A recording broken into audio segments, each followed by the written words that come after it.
Hello, everyone, and welcome to another segment of Motivational Mondays with Donna.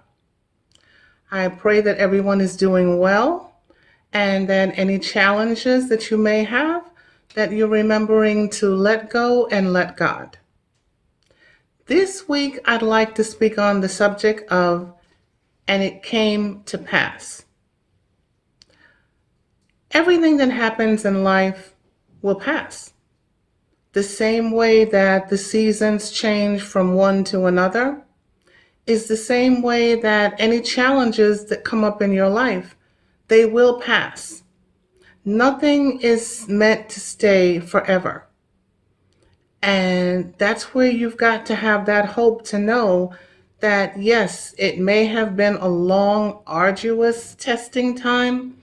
You've been in a season for an inordinate amount of time, but that it came to pass and that you will get out of it. God did not bring you this far to leave you. Now, in the first book of the Bible, in Genesis, Abraham, who waited so long to finally be able to get a son, Isaac, was spoken to about taking his son's life.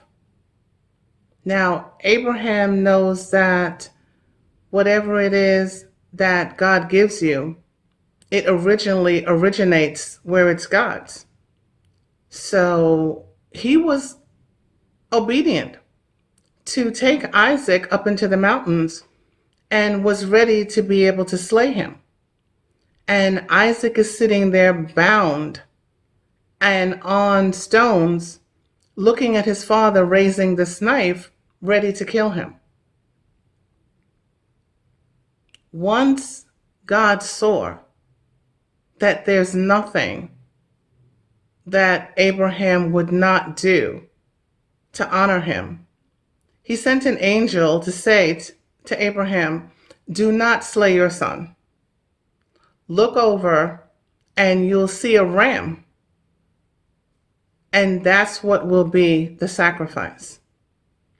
So while Abraham was told this, and it's something that he knew he needed to do, can you imagine the pain and the wrenching gut feelings that he was going through? Saying, "This is my son I've waited so long for. And I finally have him, and now God is telling me to slay him." This is a prime example of, and it came to pass.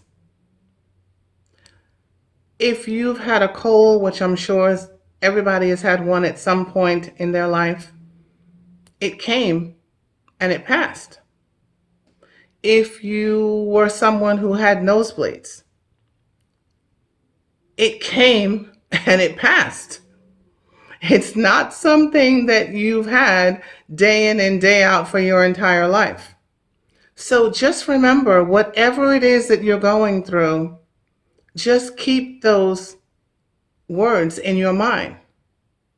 And it came to pass.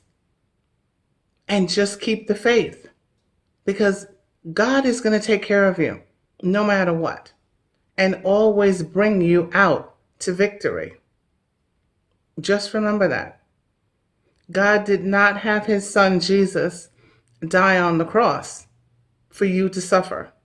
God wants the best for you. He has an abundant life for you. So when you're going through these things, just keep that in mind. And it came to pass. Now, we always end our segments on gratitude. And there was an English poet who was an intellectual by the name of John Milton. And he had this to say regarding gratitude. "Gratitude bestows reverence, changing forever how we experience life and the world." When you have gratitude, you see things out of a completely different lens. And that's what you need to remember. So keep that in mind, those 5 words, and it came to pass. And remember, continue on a daily basis to cultivate your gratitude. Have a great week, guys. Talk to you next week.